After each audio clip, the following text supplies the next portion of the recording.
नमस्कार सखींनो, आपली दुनिया चॅनलवर आपले स्वागत आहे। आज आपण बौद्ध पौर्णिमा स्पेशल तांदळाची खीर तयार करणार आहोत। आज बौद्ध पौर्णिमेचा दिवस आहे। आजच्या दिवशी भगवान बुद्धांचा जन्म झालेला आहे। हा बौद्ध धर्मियांसाठी खूप महत्त्वाचा दिवस आहे। तर त्यासाठी आपण नैवेद्य दाखवला आहे तांदळाच्या खीरीचा। तर बघूया आपण याची रेसिपी कशी करायची ते। त्यासाठी मी बासमती तांदूळ घेतलेले आहे, धुवून 15 ते 20 मिनटं भिजत ठेवलेले आहे। त्यानंतर मिक्सरमध्ये त्याची रवाळाची पूड तयार करून घेतली। एका वाटीमध्ये थोड्याशा केशराच्या काड्या टाकून दुधात भिजवून ठेवले आहेत।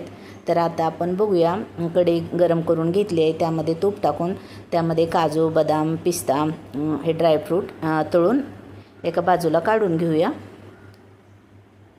अशा प्रकारे थोडेसे गोल्डन झाल्यावर काढून घेऊ आणि त्यातच आपण हे तांदळाचे पीठ आहे ते थोडे चांगल्या प्रकारे भाजून घेऊया।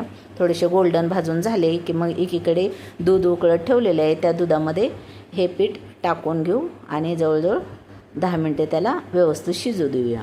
आपले तांदळाची खीर शिजत आलेली आहे सखींनो। अशी दाटसर झाली की मग त्यामध्ये आपण चवीनुसार साखर, वेलची पूड आणि आपण जे हे तळून बाजूला ठेवलेले आहे ड्रायफ्रूट ते टाकून व्यवस्थित मिक्स करून घेऊया।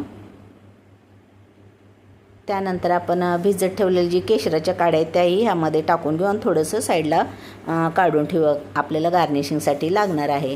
तर अशा प्रकारे आपली दाटसर अशी खीर तयार झालेली आहे। तर आपण एका बाउलमध्ये काढून घेऊया आणि त्यानंतर त्यावर केशराचे दूध आणि थोडेसे ड्रायफ्रूट टाकून मस्त गार्निश करून घेऊया।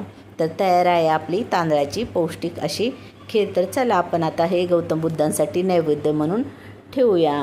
मी सकाळीच याची खूप छान प्रकारे पूजा करून घेतलेली आहे आणि आता नैवेद्य दाखवत आहे। तर ही तांदळाची खीर सखींनो आपल्याला कशी वाटली, तर आवडली तर लाईक आणि सबस्क्राईब करावे विसरू नका। धन्यवाद सखींनो। नमो बुद्धाय।